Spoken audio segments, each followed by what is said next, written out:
ప్రేమ అన్న పదానికి రెండు అక్షరాలు, కానీ మీరు నాపైన చూపించినటువంటి ప్రేమ అనంతం. నేను సురేష్, మీ ప్రేమకు బానిస. తరువాత మన ప్రోగ్రామ్ వచ్చేసి హాఫ్ పిరమిడ్ స్టార్. ఓకే, చూడండి, హాఫ్ పిరమిడ్ అంట. ఓకే, మీకు ఆల్రెడీ పిరమిడ్స్ గురించి తెలుసు కదా, మరి హాఫ్ పిరమిడ్ స్టార్ ఏ విధంగా ఉంటుంది అనుకునంటే ఇలా ఉంటుంది అనమాట. ఇక్కడ మీరు చూడండి, 1 స్టారు, 2 స్టార్లు, 3 స్టార్లు, 4 స్టార్లు అనమాట. అంటే ఇప్పుడు యూజర్ దగ్గర నుంచి మనం 4 తీసుకున్నాం అనుకోండి. ఓకే, యూజర్ దగ్గర నుంచి 4 తీసుకుంటే అప్పుడు మనం ఏంటి అనుకోనంటే 4 రోస్ ఈ విధంగా ప్రింట్ చేయాలి. కానీ ఫస్ట్ దగ్గర 1, తర్వాత సార్ 2, తర్వాత సార్ 3, తర్వాత సార్ 4 ప్రింట్ చేయాలన్నమాట. ఓకే, ఇప్పుడు మీరు చూసుకుంటే ఇది హాఫ్ పిరమిడ్ అనమాట. ఓకే, ఇది హాఫ్ పిరమిడ్. అలా కాకుండా ఇటువైపు హాఫ్ కూడా మనం పెట్టుకోవచ్చు.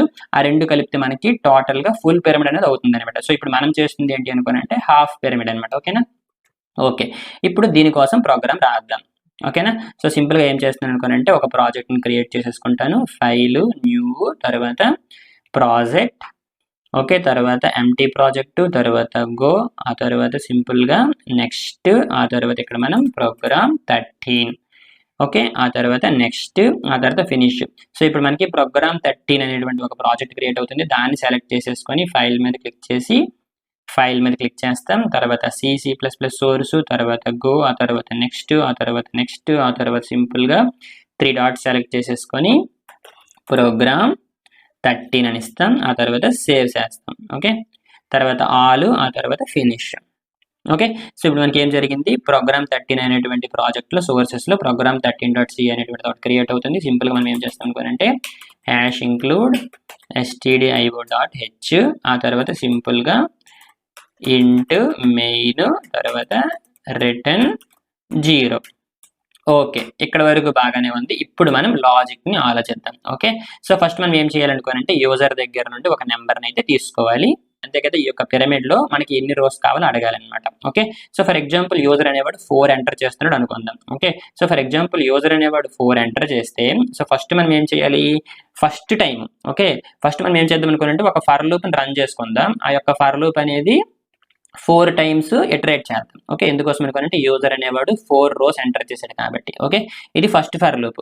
ఆ తర్వాత మనం ఏం చేద్దాం అనుకోనంటే first time. Okay, first time ఎప్పుడైతే ఈ యొక్క ఫర్ లూప్లోకి వెళ్తామో ఫస్ట్ టైం అయితే 1 స్టార్, సెకండ్ టైం అయితే 2 స్టార్, థర్డ్ టైం అయితే 3 స్టార్, ఫోర్త్ టైం అయితే 4 స్టార్స్. ఓకే, అయితే ఫస్ట్ టైం ఒకే స్టార్ ప్రింట్ చేయాలని మనకి ఎలా తెలుస్తుంది అనుకోనంటే మన యొక్క ఫస్ట్ స్టార్లో ఐ వాల్యూ తీసుకుంటాం కదా, ఐ వాల్యూ అనేది ఫస్ట్ టైం 1 పెడతాం. ఓకే, సో కాబట్టి ఇప్పుడు ఏం చేద్దాం అనుకోనంటే సెకండ్ ఫర్ లూప్లో ఈ యొక్క ఐ వాల్యూ ఎంతైతే ఉందో అన్ని స్టార్లని ప్రింట్ చేద్దాం.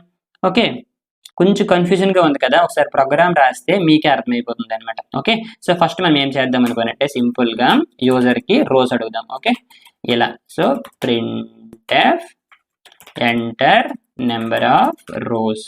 ఓకే, తర్వాత దాన్ని మనం సేవ్ చేసుకుందాం. ఓకే, scanf %d rows అనమాట. ఇప్పుడు ఫర్ ఎగ్జాంపుల్ యూజర్ అనేవాడు 4 ఎంటర్ చేసాడు అనుకుందాం. సో ఇప్పుడు మీకు ఏం చెప్పాను, ఫస్ట్ ఒక ఫర్ లూప్ రన్ చేద్దాం. int i = 1, i <= rows i++. ఓకేనా? సో ఇప్పుడు మనం ఏం చేస్తున్నాం అనుకోనంటే ఫస్ట్ టైం ఐలో ఎంత ఉంది, 1 ఉంది. ఓకే, ఇక్కడ మీరు చూసుకుంటే ఫస్ట్ టైం మనం ఎన్ని స్టార్లు ప్రింట్ చేయాలి, 1 స్టారే ప్రింట్ చేయాలి. సో ఏం చేద్దాం అనుకోనంటే ఒక ఫర్ లూప్ పెట్టేసి సింపుల్గా int j = 1, ఎన్నిసార్లు ఇప్పుడు మనం స్టార్ని ప్రింట్ చేయాలి, ఐలో ఎంతైతే వాల్యూ ఉంటుందో అన్నిసార్లు ప్రింట్ చేయాలి. సో కాబట్టి ఇక్కడ ఏం చేద్దాం అనుకోనంటే j r = i అనమాట. ఓకే, ఇది ఎందుకు రాశాను అనేది మీకు ఇప్పుడు అర్థమవుతుంది, j++. ఓకే, ఇప్పుడు ఏం చేస్తాను అనుకోనంటే printf ఈ యొక్క స్టార్ని ప్రింట్ చేస్తాను అనమాట. ఓకే, ఇక్కడ మనం చేసింది ఏమీ లేదు, సింపుల్ అనమాట. ఫస్ట్ టైం చేసాం అనుకోనంటే ఫస్ట్ టైం ఐలో ఎంత ఉంటుంది, 1 ఉంటుంది. ఓకే, ఇప్పుడు మనం ఫస్ట్ టైం ఎన్ని స్టార్లు ప్రింట్ చేయాలి, 1 స్టారే కదా ప్రింట్ చేయాలి. సో కాబట్టి j = 1 ఉంది, 1 r = 1 అనమాట. సో కాబట్టి ఫస్ట్ టైం కండిషన్ అనేది ట్రూ అవుతుంది, అంతే కదా, 1 అనేది = 1 కాబట్టి. సో ఒక స్టార్ ప్రింట్ అయిపోతుంది. తర్వాత మళ్ళీ ఈ యొక్క లూప్ అనేది రన్ అవుతుంది. ఇక్కడ మీరు చూసుకుంటే j వాల్యూ అనేది ఇంక్రిమెంట్ అయింది. ఇప్పుడు j వాల్యూ ఇంక్రిమెంట్ అయింది కాబట్టి jలో 2 ఉంటుంది. 2 <= 1 అంటే కాదు. సో కాబట్టి బయటకు వచ్చేస్తుంది అనమాట. So second time I value అనేది 2 ఉంటుంది. ఓకే, ఇప్పుడు j వాల్యూ అనేది 1 ఉంటుంది. ఇప్పుడు ఏం జరుగుతుంది అనుకోనంటే 1 <= 2. సో కాబట్టి ట్రూ కాబట్టి 1 స్టార్ ప్రింట్ అవుతుంది. ఆ తర్వాత మళ్ళీ ఈ లూప్ రన్ అవుతుంది. ఇప్పుడు jలో ఎంత ఉంటుంది, 2 ఉంటుంది. 2 less than or equal to 2 కదా. సో కాబట్టి మళ్ళీ ఇంకొక స్టార్ ప్రింట్ అవుతుంది, అంటే సెకండ్ టైం 2 స్టార్స్ ప్రింట్ అయ్యింది. ఇప్పుడు మళ్ళీ ఈ యొక్క లూప్లోకి వెళ్తుంది. ఇప్పుడు 0 3 ఉంటుంది, 3 less than or equal to 2. So కాబట్టి ఇది ఫెయిల్ అవుతుంది. సో కాబట్టి ఈ యొక్క లూప్ నుండి బయటకు వచ్చేస్తుంది. అంటే ఏంటి అనుకోనంటే ఫస్ట్ టైం ఈ లూప్ ఒకసారి రన్ అవుతుంది, సెకండ్ టైం ఈ లూప్ 2 టైమ్స్ రన్ అవుతుంది, థర్డ్ టైం ఈ లూప్ 3 టైమ్స్ రన్ అవుతుంది. అయితే ఈ విధంగా 1 time 2 time 3 time 4 time loop run అవ్వడానికి గల కారణం ఎవరు? ఈ యొక్క ఐ వాల్యూ అనమాట. అందుకోసం ఇక్కడ మనం ఐ వాల్యూని ఉపయోగిస్తాం అనమాట. Simple logic. ఫస్ట్ టైం చూస్తే కొంచెం కన్ఫ్యూజన్ గా ఉంటుంది, కానీ ఇంకొకసారి వింటే మీకు ఈజీగా అర్థమవుతుంది అనమాట. ఓకే, ఇప్పుడు ఒకసారి ప్రోగ్రామ్ రన్ చేసి చూద్దాం. ఓకే, ఇప్పుడు ఏం చేస్తాను అనుకుంటే 5 ఎంటర్ చేస్తాను. ఓకే, ఇక్కడ మీరు చూసుకుంటే ప్రతి ఒక్క లూప్ రన్ అయిన తర్వాత మనం కొత్త లైన్ ఇవ్వాలి, అంతే కదా. ఒక్కసారి ప్రోగ్రామ్ని ఇంకొకసారి రన్ చేద్దాం. ఓకే, న్యూ లైన్ ఇచ్చాను అనమాట. సో ఫస్ట్ టైం ఒక స్టార్ ప్రింట్ అయిన తర్వాత న్యూ లైన్. ఓకే, ఆ తర్వాత మళ్ళీ లూప్ రన్ అవుతుంది. ఈసారి 2 స్టార్స్ ప్రింట్ అయిన తర్వాత ఇంకొక న్యూ లైన్. ఓకే, సింపుల్గా పాత ప్రోగ్రామ్ క్లోజ్ చేసేసాను. ఇప్పుడు ఒకసారి కొత్త ప్రోగ్రామ్ రన్ చేస్తాను. ఓకే, 5 ఇస్తాను. ఇక్కడ మీరు చూసారా.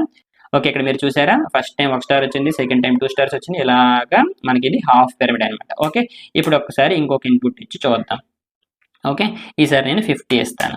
ఓకే, చూసారా ఏ విధంగా వచ్చిందో. ఫస్ట్ టైం 1, సెకండ్ టైం 2, ఇలాగే ఇది మనకి హాఫ్ పిరమిడ్ అనమాట. ఓకేనా. ఓకే, ఇప్పుడు ఒకసారి ఇంకొకసారి రన్ చేసి చూద్దాం. ఓకే, ఈసారి నేను 25 ఎంటర్ చేస్తాను. ఓకే, ఇక్కడ చూసారా ఈ విధంగా వస్తుంది అనమాట. 1, 2 అలాగే లాస్ట్కి 25 స్టార్స్ అని ప్రింట్ అవుతాయి అనమాట. సింపుల్ కాన్సెప్ట్ కదా.